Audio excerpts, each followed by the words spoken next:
Fi'n meddwl bod e'n awful. Os chi'n edrych ar perfformiad y Chelsea yn y Premier League season yma, maen nhw wedi colli i pob tîm da, a maen nhw wedi colli QPR. Ti'n edrych ar Porto llynedd, oedd Porto yn tîm da iawn, ond season diwetha oedd Sporting Lisbon yn awful, oedd Benfica yn awful.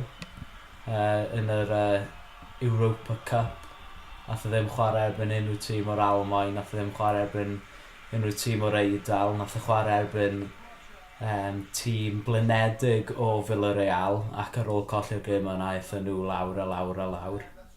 So fi'n meddwl bod allan o'i depth gweitha'r modd, a fi'n rhagweld bydd e'n mynd erbyn diwedd y season.